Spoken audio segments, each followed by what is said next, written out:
Dans cette vidéo, nous allons résoudre un exercice qui consiste à étudier une fonction polynôme du second degré, c'est-à-dire à étudier ses variations et son signe en dressant des tableaux correspondants.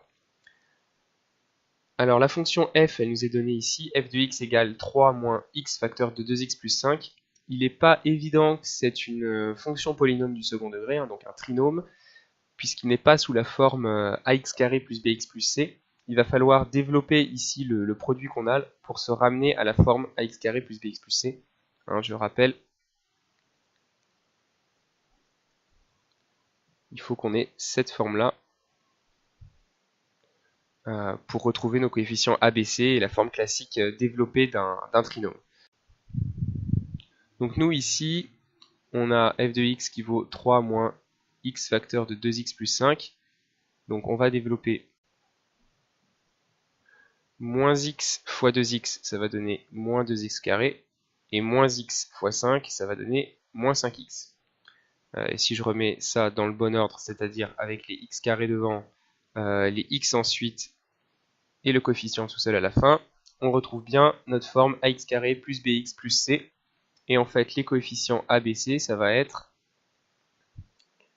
moins 2, b moins 5, et c, ça va être 3. Donc, on les lit ici, ici et ici. Alors, on va commencer par dresser le tableau de variation, puisque c'est un peu plus facile que le tableau de signe, ça demande un peu moins de travail. En fait, on rappelle que les fonctions trinômes, leur courbe représentative, c'est une parabole. Donc, soit on a une parabole comme ça, soit on a une parabole comme ça. Ça, c'est quand le coefficient A est positif, les branches sont orientées vers le haut. Et ça, c'est quand le coefficient A est négatif, les branches sont orientées vers le bas.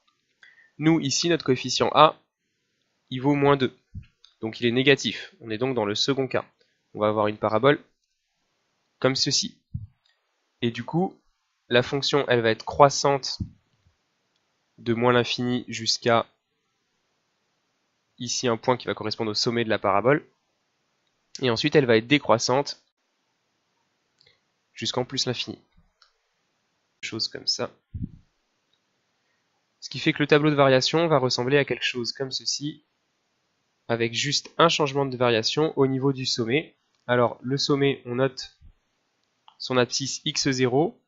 Son ordonnée, ça va être l'image de x0 par f. Ça va être f de x0.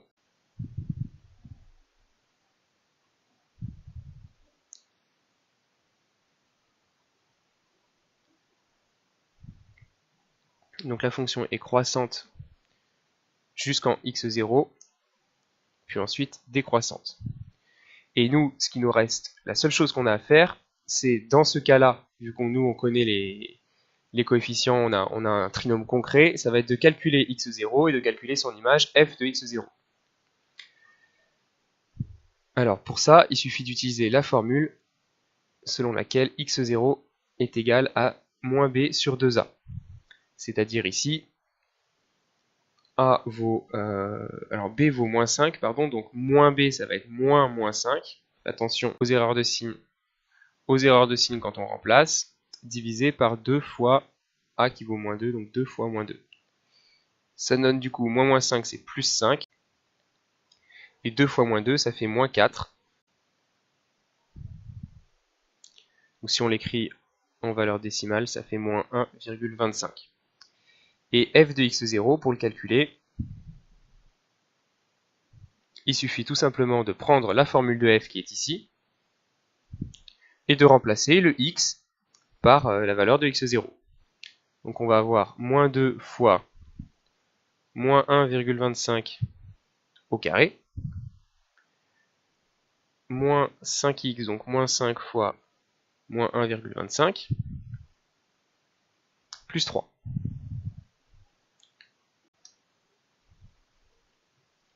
Donc là, je pense que c'est plus rapide de faire directement ce calcul à la calculatrice, et si on ne fait pas d'erreur, normalement, on trouve 6,125.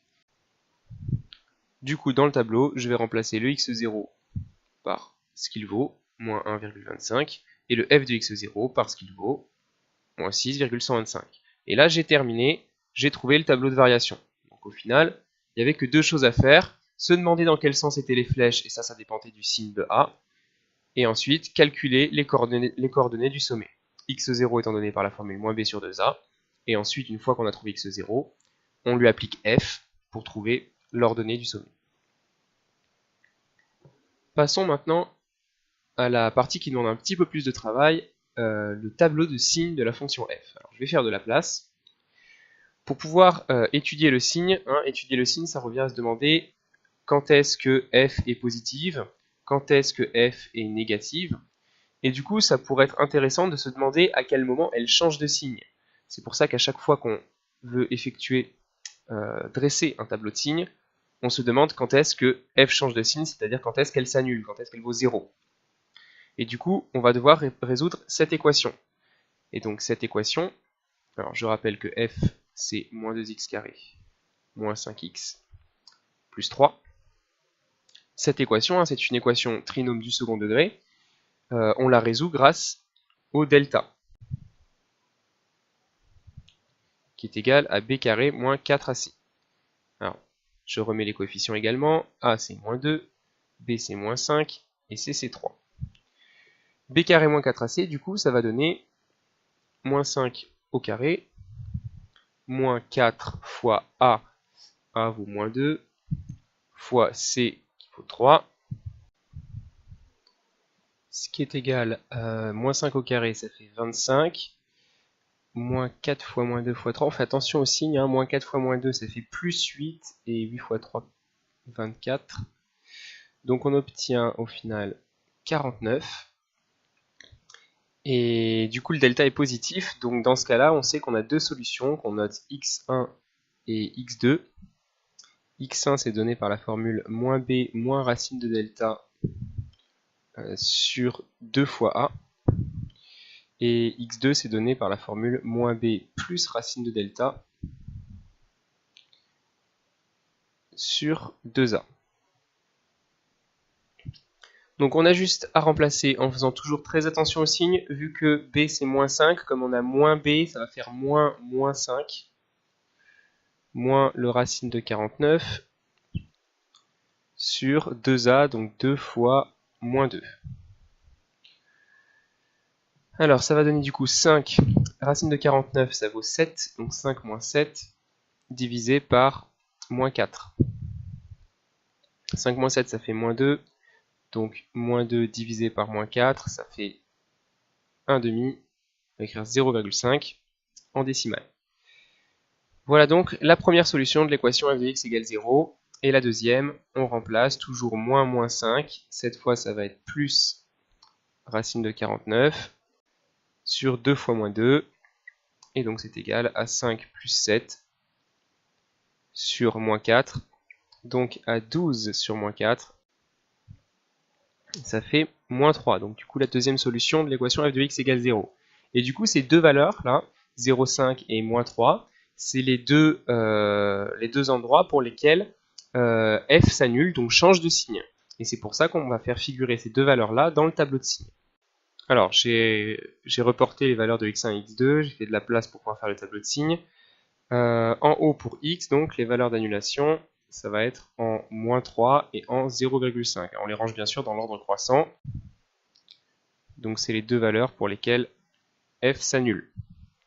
Et après, soit on utilise un résultat du cours qui dit qu'en fait la fonction, la quantité f de x, elle va être du même signe que le coefficient a, qui valait, on le rappelle, moins 2, à l'extérieur des racines.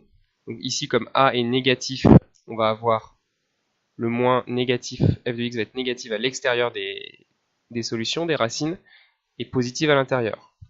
Si on ne se rappelle pas de ce résultat, on peut essayer de se représenter la parabole, vu que a est négatif.